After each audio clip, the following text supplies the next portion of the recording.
Hey everyone, welcome back to our channel. If you're new here, please subscribe. I'd really love that. If you're returning, how you doing? Over the next 2 days, I'm going to be doing a series of videos. The first video, if you haven't watched it yet, is on my original channel, Autumn's Backyard Garden. And that went live at 10 o'clock. This is the second video from that video. So if you have not watched that video yet, please go over and watch that video first, okay? It is called Inside the Playbook, What U.S. Responders Need to Know. And then please come back and watch this video second. So what this video is about, okay, are operational lessons for U.S. law enforcement and first responders, okay? This has to do with the playbook that our enemies used for October 7, okay? These are documents that I came across. And these are operational lessons that can now be used, I feel, for if something were to happen again. Okay, so this plan was not simply brainstorming. It was an operations manual, simultaneous breaches at 25 locations, disciplined movement and comms, prioritized hostage taking, and clear force allocations.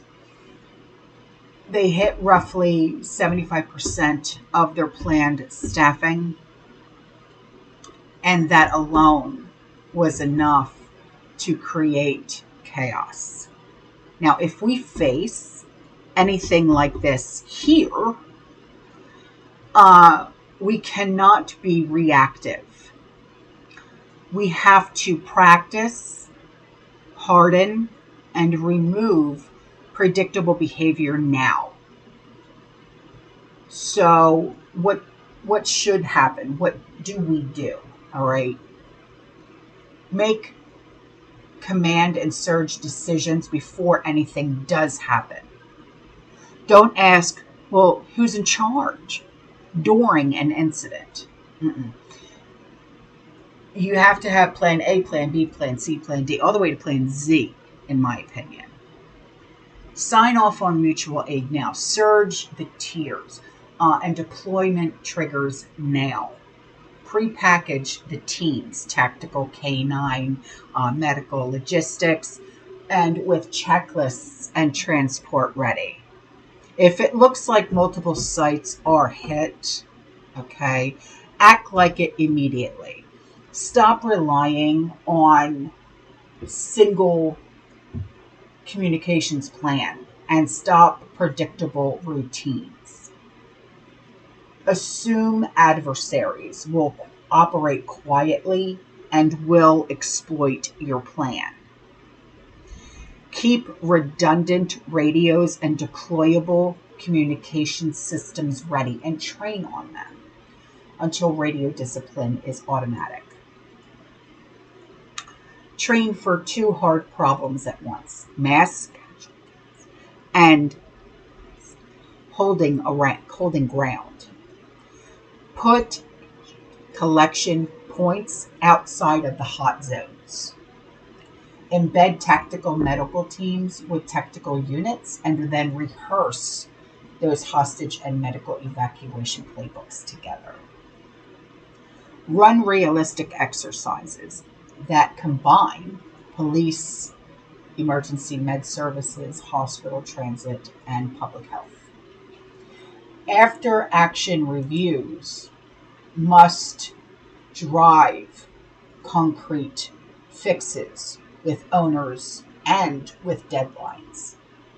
The bottom line is the danger is not just tactics, it's predictability. Remove the easy, soft targets. Break your habits and your patterns and train like the enemy expects to win. Okay. So what is the master plan? Well, the Al-Aqsa, AQSA flood. Okay, the following document that I have is an excerpt from the operations master plan that was recovered after the October 7 attack.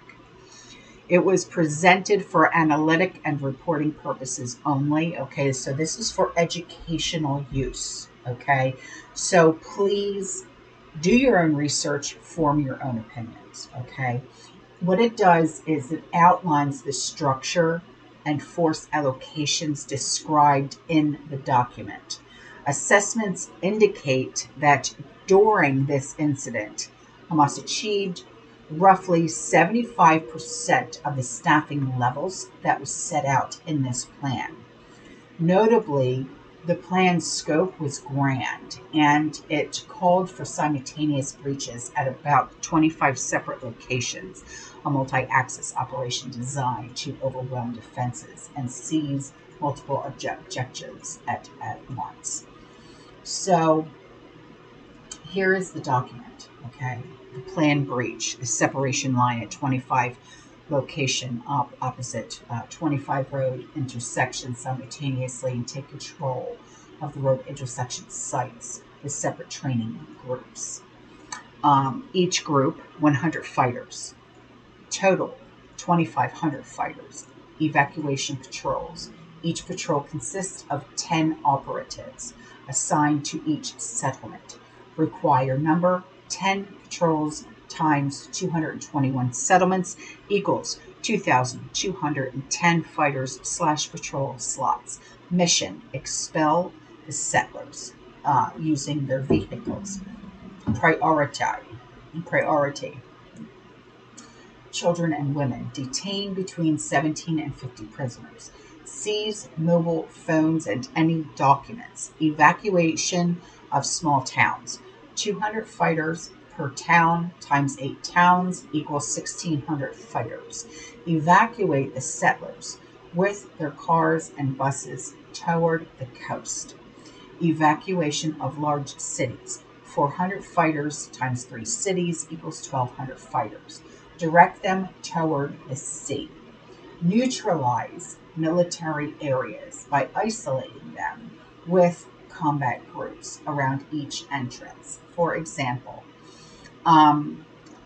they have, at a training base, and then it says deploy around 20 groups. And then it says each group of 10 fighters totals 2,000 fighters.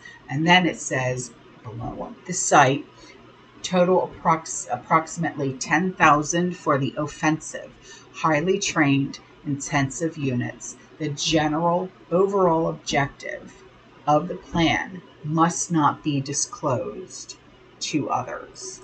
Okay, so these guys, all right, they did a big no-no. Okay, they wrote everything down, and what they wrote down was found. So now people like me are talking about it. So now we can go and tell everyone about it, and now we can plan accordingly. Okay?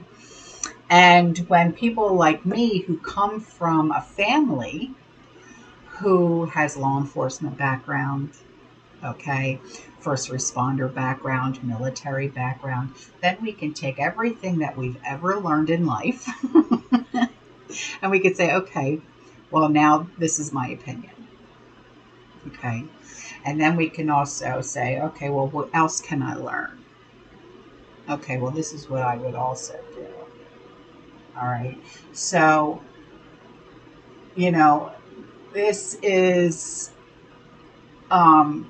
something that another document, like I said in my other video, that should be kept for future incidents.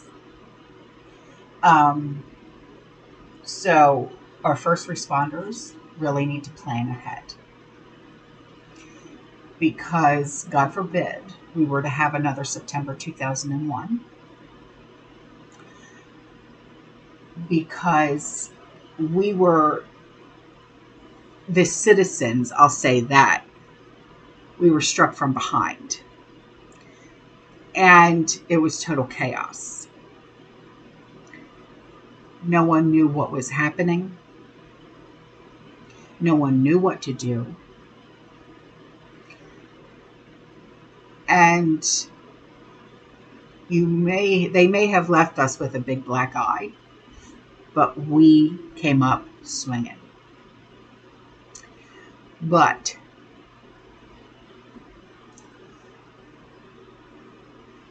there's, I think, a lot of our first responders who are military, who are trained for something just like this.